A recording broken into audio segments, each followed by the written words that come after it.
Jaipur airport पर पकड़ा गया 1 किलो का सोने का बिस्किट। इस वक्त की बड़ी खबर आपको बता रहे हैं। कस्टम आयुक्त राहुल नागरे के निर्देशन में कार्रवाई की गई। विमान के अंदर सीट के नीचे छिपाया गया था सोना। कस्टम अधिकारियों की चेकिंग के दौरान पकड़ा गया सोना। स्पाइसजेट की फ्लाइट संख्या SG58 का ये प्रकरण है। दुबई से शाम 6:30 पर जयपुर पहुंची थी फ्लाइट। यात्रियों के उतरने के बाद कस्टम अधिकारियों ने चेकिंग की। सहायक कस्टम आयुक्त भारत भूषण अटल के नेतृत्व में चेकिंग की गई। चेकिंग के दौरान विमान की एक सीट के नीचे प्लास्टिक शीट में छिपा था सोना। सीट पर बैठकर आए यात्री को एयरपोर्ट फील्डिंग में पकड़ा गया। इस दौरान सिकरमूल का यात्री महज 10,000 रुपए के एवज में लेकर आया था सोना। 99.50% शुद्धता सोने के बिस्किट का मूल्य है, करीब 52 लाख रुपए। यात्री ने विमान में छोड़ा सोना, इसका मतलब एयरलाइन कर्मियों की भी मिलीभगत। कस्टम अधिकारी यात्री और एयरलाइन स्टाफ से पूछताछ कर रहे हैं और ये सुपर एक्सक्लूसिव तस्वीर आपको दिखा रहे हैं। मेरे सहयोगी काशीराम जुड़ गए। काशीराम, एक फिल्म के अंदर ऐसा किया जाता था जहां बाकायदा एयरलाइन के जो जुड़े हुए कर्मचारी हैं वो इससे संलिप्त होते थे। क्या उसी तरीके का सिंडिकेट यहां भी? किसकी एयरलाइन और अब आगे की कार्रवाई क्या?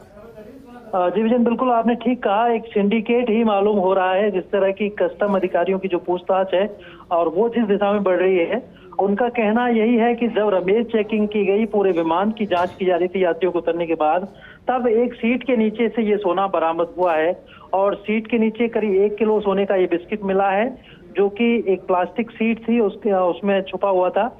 और जब इसको लाया गया अंदर तो उस तुरंत ही जो यात्री था उसको भी रोक लिया गया। तब तक यात्रियों की जांच चल रही थी एयरपोर्ट बिल्डिंग के अंदर।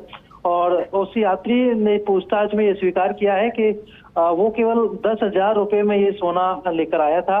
उसको जिसने सोना सौंपा था उसने कहा था कि आप तो सीट के नीचे छोड़ देना और आपको 10,000 रुपए आपके खाते में डाल दिए जाएंगे। यात्री का केवल इतना सा इन्वॉल्वमेंट पाया गया है। उसको ये जानकारी नहीं है कि आगे सोना किसको डिलीवर होने वाला था। लेकिन निश्चित रूप से जब अगर विमान के अंदर छोड़ा गया है सोना, तो कहीं ना कहीं जब एयरलाइन का जो ग्राउंड स्टाफ रहता है, जो कि एयरलाइन विमान की जो साफ सफाई करता है, वो इस सोने को उठाता और फिर इसको एयरपोर्ट से बाहर निकालता और फिर इसको डिलीवर किया जाता। यानी कि निश्चित रूप से एयरलाइन के जो कर्मचारी हैं उनकी मिलीभगत है और कस्टम अधिकारी भी इसी एंगल पर अब पूछताछ कर रहे हैं। यात्री से तो पूछताछ चली रही है, साथ ही एयरलाइन के जो कर्मचारी हैं उनको भी चिन्हित करके उनसे भी पूछताछ की जा रही है। काशीराम, शुक्रिया तमाम जानकारी हमारे साथ साझा करने के लिए। तो तस्वीरें आपको दिखा रहे हैं, सुपर एक्सक्लूसिव तस्वीरें। किस तरीके से पूरा रैकेट काम कर रहा था। रैकेट हम इसलिए कह रहे हैं क्योंकि जिस तरीके से हमारे सहयोगी काशीराम बता रहे थे कि बाकायदा जो एयरलाइन के अंदर इस सोने के बिस्किट को लेकर आया, उसका काम सिर्फ इतना था कि उसे कुर्सी के नीचे इसे छोड़ देना था। इसका मतलब यह कि ग्राउंड क्लियरेंस की जिनकी जिम्मेदारी, एरोप्लेन के अंदर साफ सफाई की जिनकी जिम्मेदारी, या फिर जो मैनेजमेंट का काम देख रहे हैं प्लेन के अंदर, उनमें से किसी की मिली भगत। लेकिन इस दौरान बड़ा सवाल यह भी है कि जो जानकारी लगी वो जानकारी भी उसी चेन में से किसी के तहत लगी होगी और उसके बाद यह जांच की गई होगी।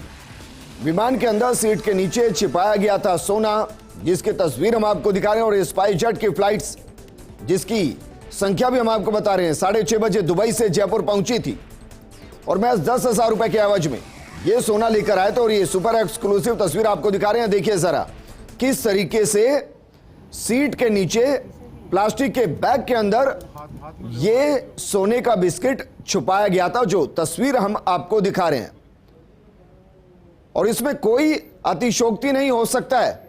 एयरलाइन के अंदर के जो लोग हैं वो भी इसमें शामिल हो, क्योंकि जिस तरीके से इस बिस्किट को बरामद किया गया है, हो सकता है सीट भी पहले से निर्धारित हो कि इस सीट को ऐसे खोला जाएगा, बिना किसी की नजरों में आए बिस्किट को डाला जाएगा और फिर बाद में बिना किसी की नजरों में आए इसको निकाल लिया जाएगा।